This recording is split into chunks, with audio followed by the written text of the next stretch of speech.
This whole Chick-fil-A controversy has really blown up in the last couple of days. Yes, about time. Conservatives are lining around the block to buy some chicken sandwiches. Good. I hope they all eat until they can't eat anymore. Daily. Liberals are calling it hate chicken. I prefer to call it Chick-fil-A when I make it at home. And I'm like, eh? I like their chicken nuggets and I don't have a problem with gay people. Do you have a problem with hate groups who work to deprive people of their rights based solely on their sexual orientation? When I go to Chick-fil-A, it's not because I want to make some profound political statement. Statement or not, you are supporting them, and by extension, their bigotry and hate. No, it's because I'm hungry and I want to put something greasy in my stomach. Consequences and repercussions, how do they work? And it really wasn't a surprise the owner of Chick-fil-A is a conservative Christian.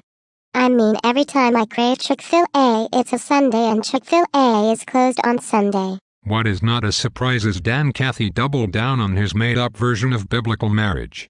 The Bible says nothing about same-sex marriages. In fact, the Bible promotes multiple wives and concubines. Up until a couple of months ago, Obama and the owner of Chick-fil-A, they had the exact same opinions on traditional marriage. Not at all. In 2006, Senator Obama voted against a constitutional amendment that would have prevented same-sex marriages. But Democrats can't be bigots. Only Republicans. Whatever. Of the two parties, which party's more vocal members are bigots? Which members are most often on the wrong side of history? Yes, Republicans. Refusing to buy Chick-fil-A because you're offended by the personal beliefs of the owner? That's fine. Dan Cathy's personal beliefs aren't the problem. The problem is that the company funds hate groups and Cathy is proud of it. But wanting the government to ban Chick-fil-A, that's completely different and completely wrong. Sigh. It is against the law for the government to do that, so there's nothing to worry about. Why would you give the government that power? Does your head hurt? The government doesn't have that power. It would take a new constitutional amendment to grant the government that power. Do not trust the government with any power you wouldn't trust your worst enemy with.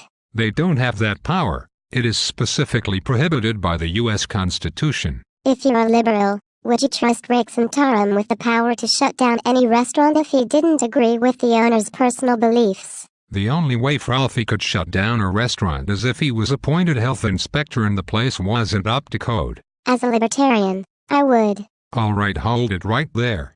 You just admitted you know nothing about how business and government work, and how to keep each accountable. Starve to death if I only bought food from businesses that I agreed with politically. No, you could move to a libertarian paradise like Somalia, Chad, or Afghanistan.